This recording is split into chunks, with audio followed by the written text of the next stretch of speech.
My name is Professor Tim Dates from the University of Cape Town,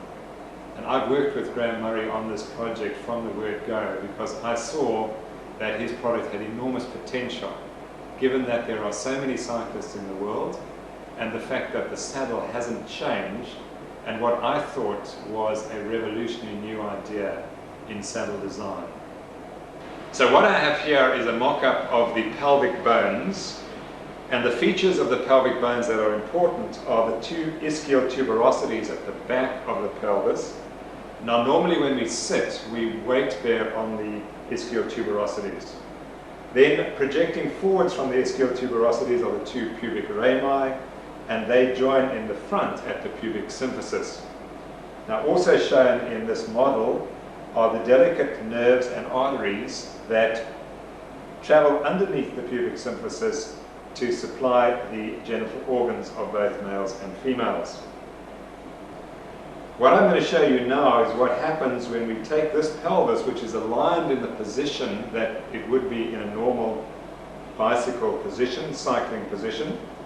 and we're going to move the saddle up and see which structures impinge first and therefore take weight. And what you notice immediately is that the first weight-bearing site is the pubic symphysis and the veins and nerves and arteries going to the genital organs. The next structures that weight bear are the pubic rami, and then eventually from this saddle perhaps there's a little weight bearing on the ischial tuberosities, but that doesn't look very obvious. So you'll notice that when you sit on this beautiful aerodynamic sleek saddle, the first tissues to be compressed are the nerves and the veins and the arteries traveling to the genitals. Thereafter, some of the weight is borne on the pubic rami. The result of all this, of course, is that in people who cycle for many hours on these saddles, they get either damage to these organs going to the genitals, or they damage the tissues underlying the pubic rami.